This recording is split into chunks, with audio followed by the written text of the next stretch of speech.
everyone, and welcome to this presentation on the structural racism framework. The citation is below as before. This is now part 2 of the video series on the different aspects of the structural racism framework. If you haven't watched the introduction, which is part 1, please make sure to do that first, because now we're going to go over one particular aspect of the framework, which is the context in terms of the dominant consensus on race. Okay, so according to your reading, the dominant consensus on race is the frame that shapes our attitudes and judgments about social issues.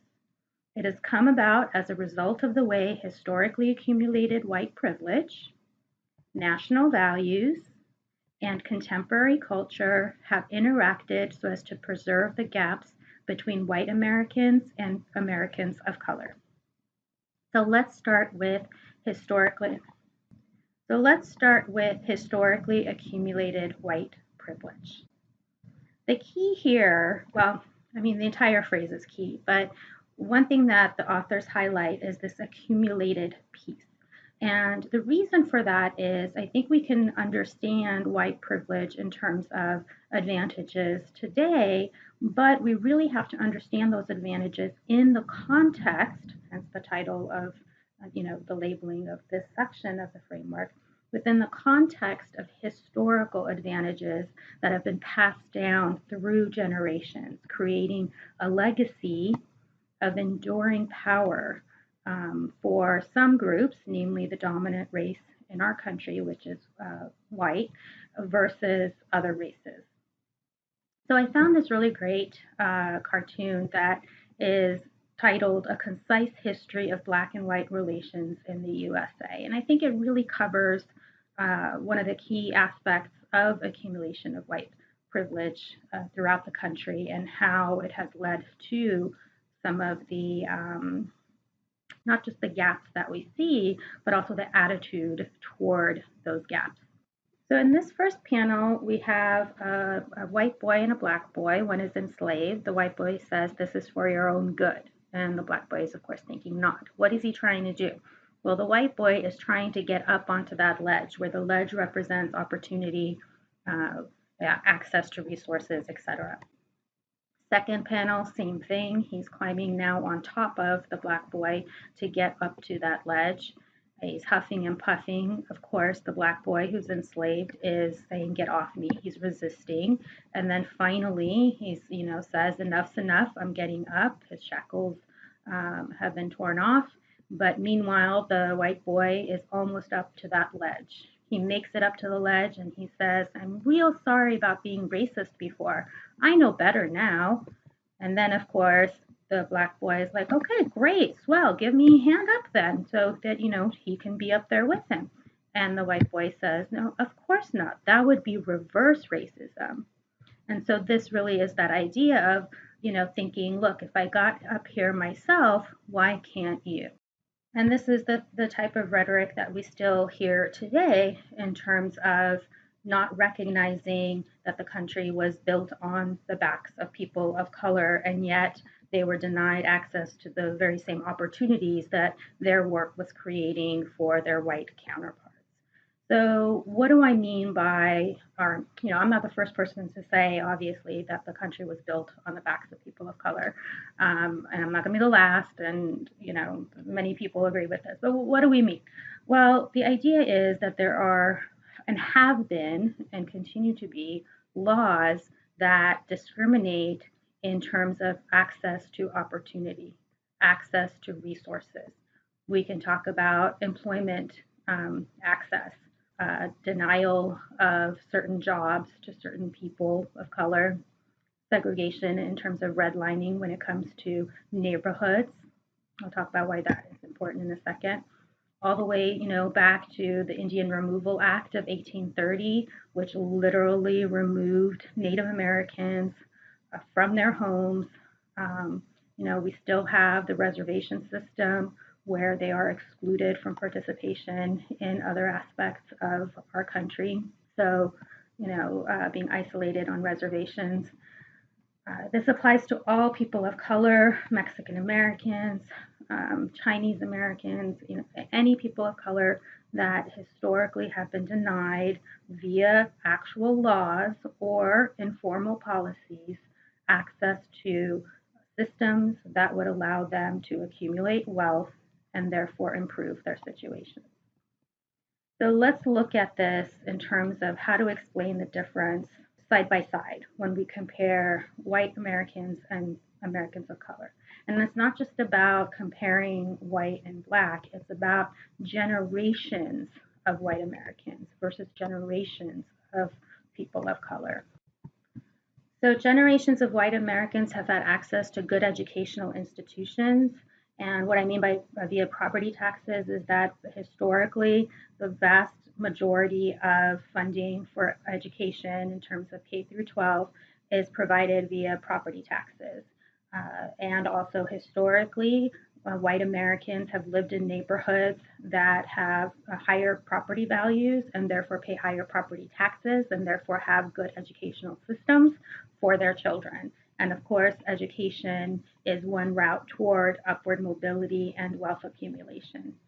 Similarly, having access to decent jobs at fair wages, having accumulated retirement benefits through company programs, union membership, Social Security, having homeownership policies and programs that allow for purchase of property in rising neighborhoods.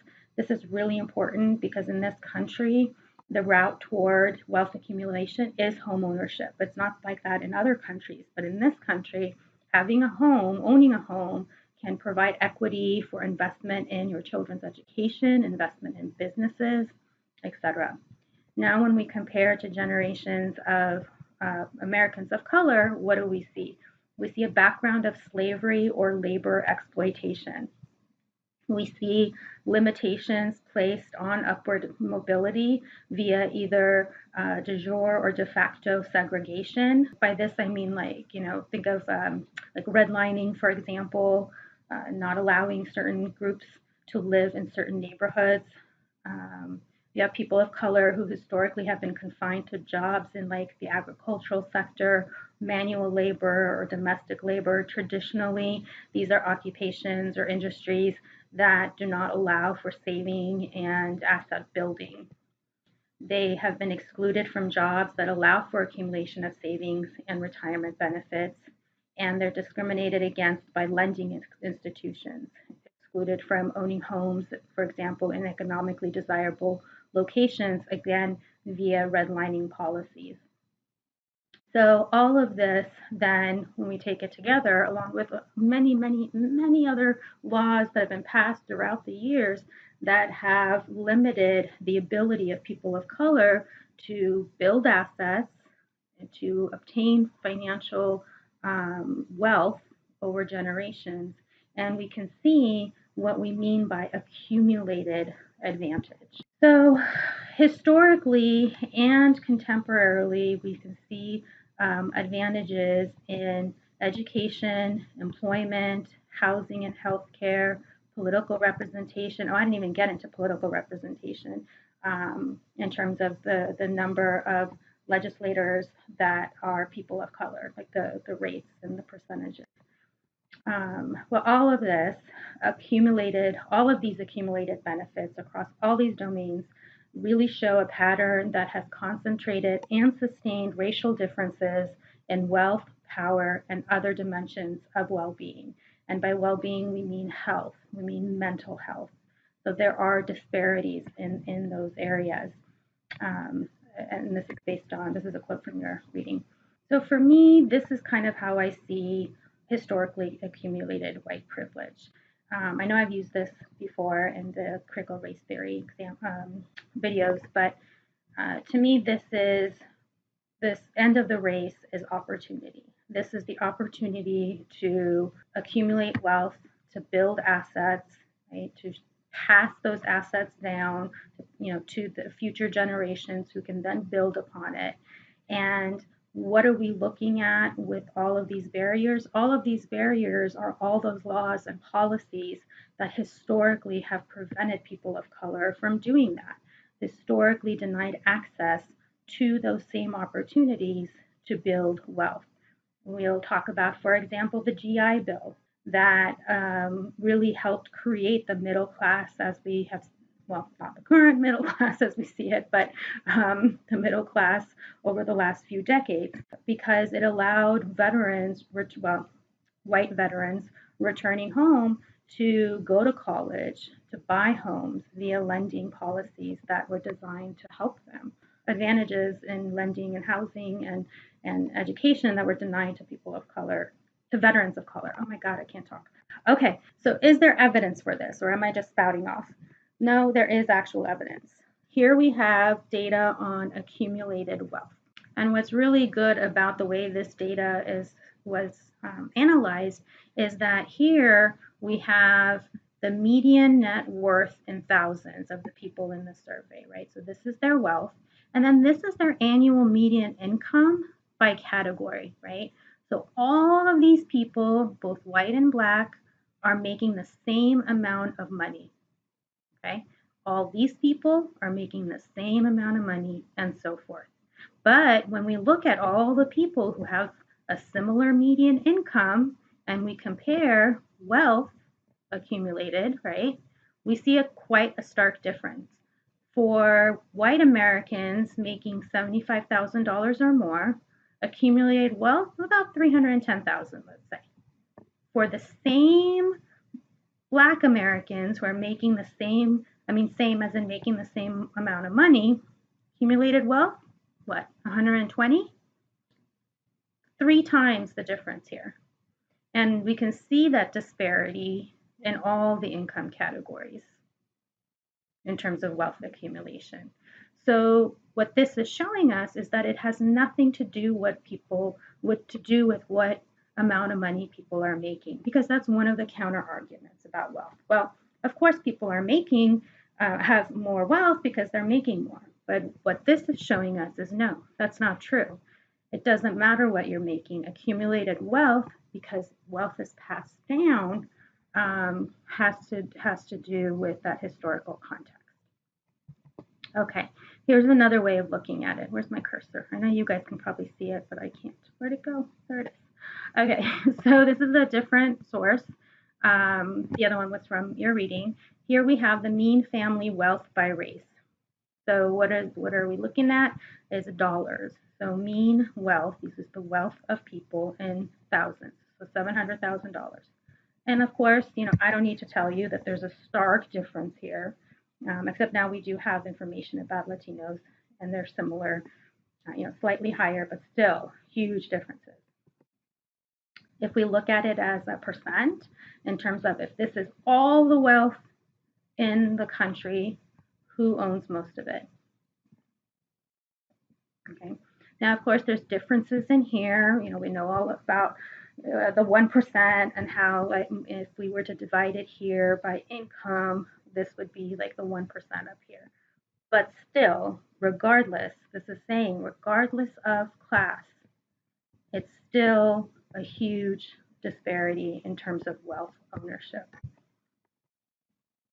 Similarly for home ownership, so this is from your reading, right? So the percent of white Americans who own homes, huge, right? What are we, so 75%? Latino and black are similar and at about, 48%? Huge disparities here. Now the problem with all of this, there's many problems with all of this, but one thing that we need to be aware of is that the wealth accumulation gap is growing. So the Pew Research Center put out a report, and this is just one of the many graphs, which shows that racial and ethnic wealth gaps have grown since the Great Recession. So this is the median net worth of households, adjusted for inflation. So this is all 2013 dollars. Here are the white Americans in the survey. This is the same group. It's just comparing Latinos and black Americans to their white counterparts here. So if we look at 1983, white households were making 8 times the white households had 8 times the wealth of black households, right? It started to get better, right? The wealth gap here started to decrease African Americans were starting to accumulate more wealth. This is all in the 90s. And then we have the O's, if you will, where there was a little bit of a stabilizing, if you will, of the gap. And then it started to get bigger and bigger. And now it's worse than it was in 1983, 3 times the amount. White households have accumulated wealth 3 times greater than African American households. Now, the gap in 1983 between Latinos and white households was greater than the gap there, but it was 11 times. And it had, kind of remained, in that high range, started to get smaller. Here we have like the early 90s, and then it started getting bigger and kind of stabilized, and then now it's up to, 10%, which is very similar to what it was in 83. So all of this to show that everything I've been talking about is just getting worse. The gaps are getting bigger in terms of wealth accumulation. Now, what's really interesting, well, what I think is interesting is that the Pew Research Center also did a different kind of survey. And even though there's all this evidence about disparities when it comes to historically accumulated wealth and the advantages of white privilege, many Americans do not believe that white privilege exists, nor that it has helped them in any way. So this is an interesting result from this survey. They asked many different questions, but one of them was whether or not the people in the survey believed that their overall race or ethnicity made some difference in their success in life. And the finding was, as it says here, among white Americans in the survey, those who were young adults, college graduates, and who were Democrat were more likely to say that their race has been an advantage. So the green is it's made it easier. It's an advantage. This is it's made it harder. And then this is it hasn't made much of a difference. So there's no difference really between men and women. About 31% have said that it made their life easier. But here's where the young adults part comes in. So those in the 18 to 29 category said, yeah, it's made my life easier. About 44% of them said that. And then it gets less as the survey respondents are older. And then in terms of education, 47% of those with a college degree said, yeah, it's made a difference. In fact, it's made it easier compared to those who, only 17% of those who have a high school education or less said that it made it easier. Now, interestingly also is this one here for Democrats. So obviously Democrats are more likely to say that race has made a difference, but it's nearly even split, right? So it's really 50-50 thereabouts.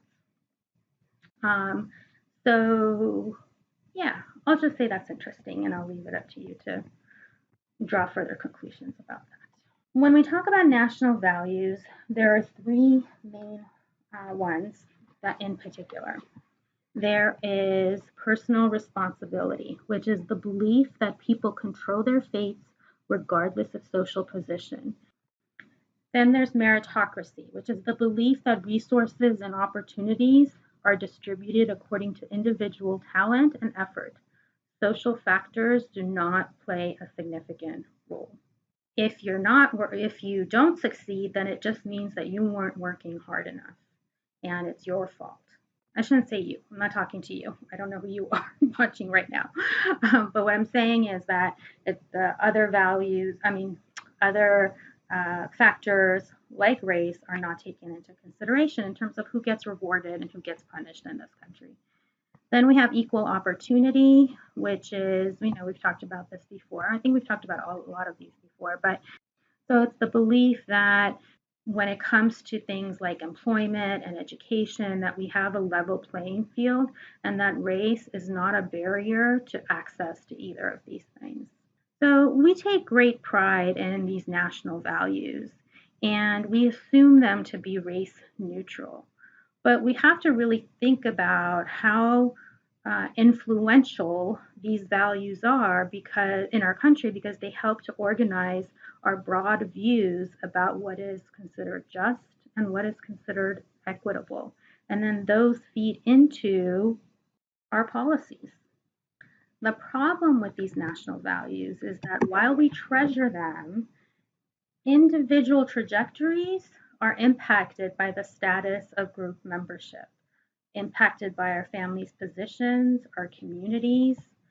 So those who are born into disadvantaged communities cannot be blamed for the insufficient education they receive in their local public schools and the consequent challenges they face as unskilled job seekers. So here we're talking again about poorly resourced schools, but also violence and crime in communities, regular encounters with racism that affect a person's self-esteem and self-worth and self-image, and in combination with violence and poorly resourced schools can make communities feel like there's no hope for the future. So where one starts in life affects where they end up to a greater degree than our national sense of economic mobility would have us believe.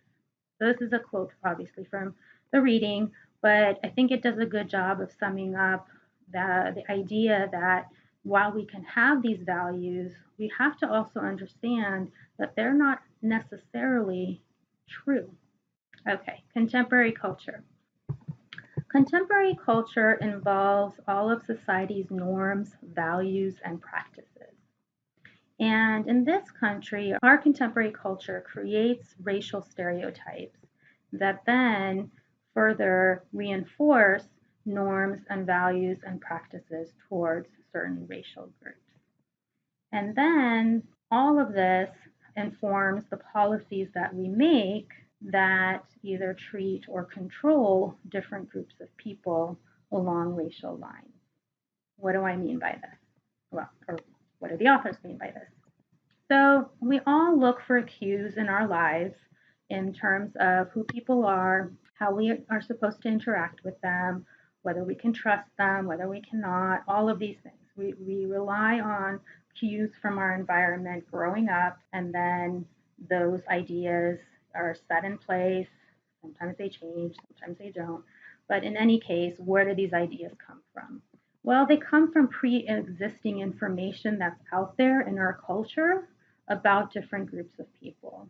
So you can think the media, TV, magazines, news, but also families, family ideas. Families have ideas about people. Their parents do about different groups of people, and they pass those on to their children. Schools pass them on to their children, etc. And I'm not saying these things are static, but I'm just saying that this information exists out there and it gives us these cues.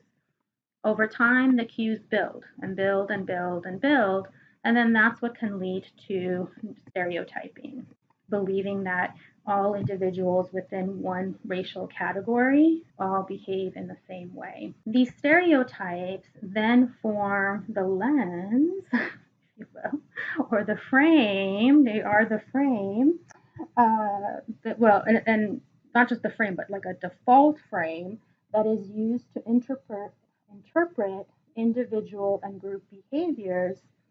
And those ideas that come from that frame really help shape people's ideas about group behavior. And then that leads to policies that are chosen. So this frame that comes from the stereotyping, that comes from the pre-existing information, et cetera, it is all about how people are supposed to behave. And then our thoughts about that affect the policies that we put in place to help or control people. And then because those policies have these racialized undertones, then they lead to certain outcomes, that reinforce that pre-existing information. So it's a cycle. I couldn't make it a round cycle here for you, but you get the gist of it. Okay, so here are the sources of all the images that I used, and that is the end of the dominant consensus part of the structural racism framework video. Make sure you go to the next video, which is on current manifestations. Thank you for watching. Goodbye.